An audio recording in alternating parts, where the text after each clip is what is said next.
গিয়েছিলাম ঘুরতে ইসলামপুর ব্রিজ। এটাকে আমাদের ফরিদগঞ্জ এবং চাঁদপুরের বর্ডারও বলা যায়, কারণ যেখান থেকে ফরিদগঞ্জ শেষ ওইখান থেকে চাঁদপুর শুরু। তো welcome to my another blog, নতুন আরেকটি ব্লগ ভিডিওতে সবাইকে স্বাগতম। আসসালামু আলাইকুম, কেমন আছেন সবাই? তো ভিডিওর প্রথমে কে কোথা থেকে আমার ভিডিওটা শুরু করছেন অবশ্যই কমেন্টস করে জানাবেন। তো আমরা রেডি হয়ে বের হয়ে গেছি আমাদের সুন্দর সুন্দর গ্রামের প্রাকৃতিক দৃশ্য দেখতে দেখতে। এখন চলে যাব সেই কাঙ্ক্ষিত জায়গায় ইসলামপুর ব্রিজ। এখানে যাওয়ার পর একটা বাঁশের সাঁকর, এটার সাথে আমার সাজিদেকে পরিচয় করিয়ে দিলাম। আর অনেক দিন পর আমি সরিষা ক্ষেত দেখে লোভ সামলাইতে পারি নাই, ওখানে নেমে একটু ভিডিও ছবি তুললাম। আর যাওয়ার সময় এখানে একটা বড় দিঘি, মানে এটা একটা মাদ্রাসার দিঘি, এটা দেখেও খুব ভালো লাগলো, তাই ভাবলাম নামি। তো যাই হোক, প্রাকৃতিক সৌন্দর্য দেখতে দেখতে আমরা চলে আসছি আরেকটি প্রাকৃতিক পরিবেশের কাছে। এইটাও অনেক বেশি সুন্দর, আমাদের চাঁদপুরে সবচেয়ে বড় ব্রিজ এইটা, আর সুন্দরও বলা যায়, অনেক বেশি সুন্দর। তো গোধূলি বিকেলবেলায় চলে আসছি, সূর্য ডুবে ডুবে অবস্থা, সূর্যটা একদম লাল হয়ে আছে, দেখতে খুবই ভালো লাগতেছিল।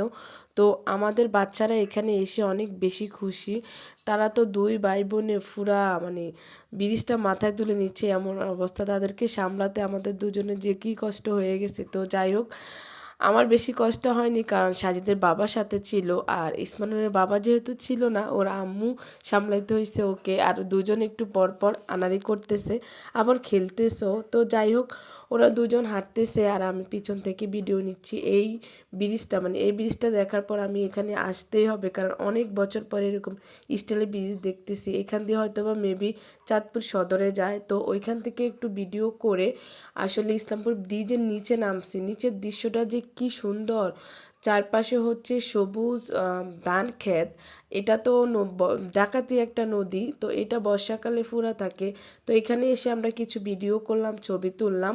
তো যাই হোক, আসলে যদি আমি ফুল ভিডিও আপনাদের সাথে ওই জায়গার ভিডিও শেয়ার করতে যাই তাহলে অনেক বেশি বড় হয়ে যাবে, আসলে 3 মিনিটে বা 5 মিনিটে দেখিয়ে শেষ করতে পারবো না। তো যাই হোক, যেটুকু নিছি মানে একটু একটু করে নিয়ে রাখছি, আপনাদের সাথে শেয়ার করব। তো এখানে বিকেলবেলা হচ্ছে অনেক ধরনের দোকান বসে।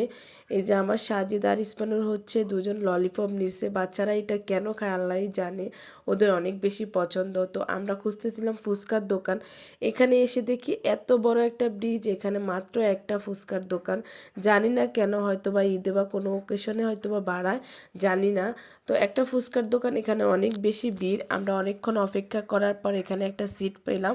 আর অবশেষে হচ্ছে আমাদের ফুচকাও চলে আসছে। সাজিদের বাবা আর হচ্ছে সাজিদের মসজিদ ভাইয়া যে আমাদেরকে গাড়ি করে নিয়ে গেছে, ওরা হচ্ছে চটপটি, আর আমি, ইসমানুরের আম্মু, ইসমানুর, তারপরে সাজিদ হচ্ছে ফুচকা খাচ্ছি।